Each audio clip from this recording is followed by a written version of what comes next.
అణు సరఫరా గ్రూప్లో భారత్కు సభ్యత్వంపై స్పష్టత వస్తుందా? చైనాకు చెక్ పెట్టే దిశలో మోదీ చేస్తున్న మంత్రాంగం ఫలిస్తుందా? అగ్రబంధంతో మోదీ సర్కార్ సాధించేదేంటి? మోదీ అమెరికా టూర్పై ప్రత్యేక కథనం. హిందూ మహాసముద్రంపై ఆధిపత్యం సాధించేందుకు చైనా తన ప్రయత్నాలు ముమ్మరం చేస్తున్న టైం ఇది. ఓవైపు ఉగ్రవాదంపై రాజీలేని పోరాటం చేస్తామంటూనే మరోవైపు most wanted terrorist Maulana Masood Azhar విషయంలో డ్రాగన్ కంట్రీ మోకాలడ్డిన సమయం ఇది. ఐరాసలో శాశ్వత సభ్యత్వం, అణు సరఫరా ఒప్పందం ఎన్ఎస్జీలో చోటు కోసం భారత్ చేస్తున్న ప్రయత్నాలను అడ్డుకుంటున్న తరుణం ఇది. ఈ పరిస్థితుల్లో ప్రధానమంత్రి నరేంద్ర మోడీ చేపట్టిన అమెరికా పర్యటన చాలా ప్రాధాన్యం సంతరించుకుంది. ఈ నెల 6 నుంచి 8 వరకు జరిగే పర్యటనలో కీలక అంశాలపై చర్చలు, ద్వైపాక్షిక అంశాలపై ఒప్పందాలు కుదరనున్నాయి.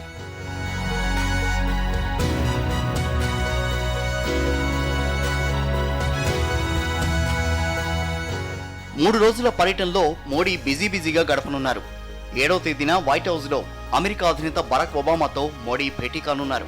వాతావరణ మార్పులు, క్లీన్ ఎనర్జీ, ఇండో పసిఫిక్ రీజియన్లో భద్రత, దౌత్యపరమైన సహకారం, స్థిరమైన ఆర్థికాభివృద్ధి తదితర అంశాలు ఈ భేటీలో ప్రధాన ఎజెండాగా ఉండనున్నాయి.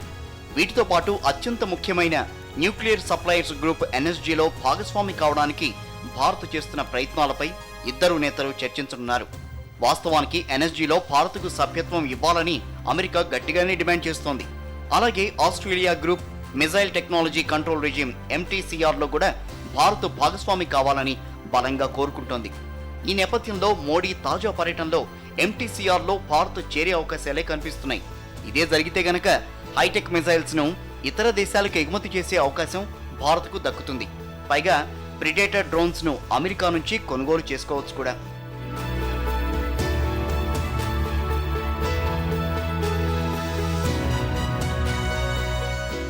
ఒబామాతో భేటీ తర్వాత 8వ తేదీన అమెరికా చట్టసభల్లో మోడీ ప్రసంగించనున్నారు.